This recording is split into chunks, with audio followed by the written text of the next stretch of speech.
കേരളം ഒരിക്കൽ കൂടെ തിളങ്ങുകയാണ്.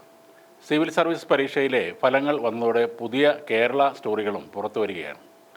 തിരുവനന്തപുരം വെള്ളാപ്പള്ളി രോഹിണി ഭവനിൽ കൂലിപ്പണിക്കാരനായ എം ജയകുമാറിൻ്റെയും കെ ഷീജ കുമാരിയുടെയും മകൾ കെ ശ്രീജ 57ാം റാങ്ക് നേടി കേരളത്തിലെ 1ാം സ്ഥാനക്കാരിയായി മാറി. തീർത്തും പരിമിതമായ സൗകര്യമുള്ള വീട്ടിൽ നിന്നാണ് ഈ വലിയ വിജയം ശ്രീജ സ്വന്തമാക്കുന്നത്.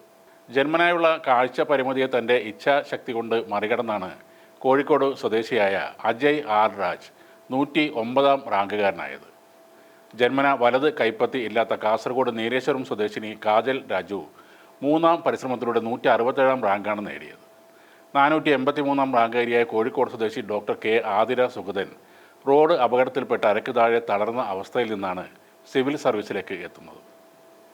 6ാം ക്ലാസ്സിൽ പഠിക്കേണ്ട പ്രായമുള്ളപ്പോൾ സ്കൂളിൽ ചേർന്ന കുട്ടിയാണ് കണ്ണൂർ സ്വദേശി മുഹമ്മദ് ഷസിൻ. ഇപ്പോൾ 29 വയസ്സായപ്പോൾ ആദ്യ പരിശ്രമത്തിൽ തന്നെ 860ാം റാങ്ക് നേടിയാണ് സെറിബ്രൽ പാൾസി എന്ന അവസ്ഥയെ അതിജീവിച്ചുകൊണ്ട് ആ ചെറുപ്പക്കാരനെത്തുന്നത്. 7 സെൻറ്റ് ഭൂമിയിൽ പണിതീരാത്ത ഒരു വീട്ടിലാണ് 57ാം റാങ്ക് നേടിയ ശ്രീജയും കുടുംബവും കഴിയുന്നത്. അച്ഛൻ്റെ വരുമാനം മാത്രമായിരുന്നു ആശ്രയം. പള്ളി അധികൃതരും ബന്ധുക്കളുമെല്ലാം സഹായിച്ചതോടെയാണ് ശ്രീജയുടെ സിവിൽ സർവീസ് പഠനം മുന്നോട്ട് പോയത്. IFS എടുക്കാനാണ് ശ്രീജയ്ക്ക് താല്പര്യമുള്ളത്. ചെന്നൈ മദ്രാസ് ക്രിസ്ത്യൻ കോളേജിൽ നിന്നാണ് പൊളിറ്റിക്കൽ സയൻസിൽ ബിരുദവും ബിരുദാനന്തര ബിരുദവും നേടിയത്. നെറ്റ് പരീക്ഷ പാസ്സായിട്ടുണ്ട്.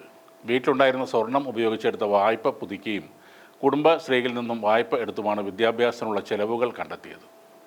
മുറി പെയിൻ്റ് അടിക്കണം, പുസ്തകങ്ങൾ വെക്കാൻ ഒരു അലമാര വേണം തുടങ്ങിയ ആഗ്രഹങ്ങൾ ഏതാനും മാസങ്ങൾ മുൻപാണ് സാധിച്ചെടുത്തത്. ശ്രീജയുടെ അച്ഛൻ ജയകുമാറാണ് ഇപ്പോൾ ഏറെ ശ്രദ്ധിക്കപ്പെടുന്നത്. തനിക്ക് കൂലിപ്പണിയാണെന്നും ലോകത്തിൻ്റെ ഏത് കോണിലും പണിക്ക് പോകുന്നത് തൻ്റെ സൈക്കിളിലാണെന്നും തൻ്റെ കയ്യിൽ ഇപ്പോഴുള്ളത് 200 രൂപയാണെന്നും ഒക്കെ ക്യാമറയ്ക്ക് മുന്നിലിരുന്ന് സത്യസന്ധമായി പറയുകയാണ് അദ്ദേഹം.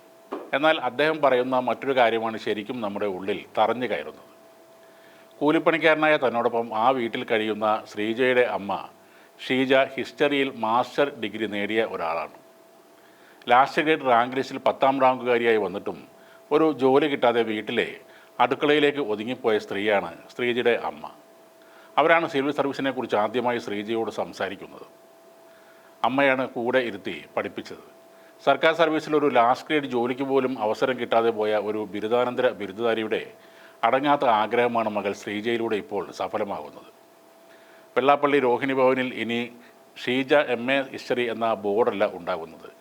അതിന് പകരം ശ്രീജ IFS എന്ന ബോർഡായിരിക്കും വരാൻ പോകുന്നത്. കഠിനാധ്വാനത്തിലൂടെ നേടിയെടുത്ത ആ വിജയം ആഘോഷിക്കുകയാണ് ഇപ്പോൾ വീട്ടുകാരും നാട്ടുകാരും കൂടെ എല്ലാ മലയാളികളും.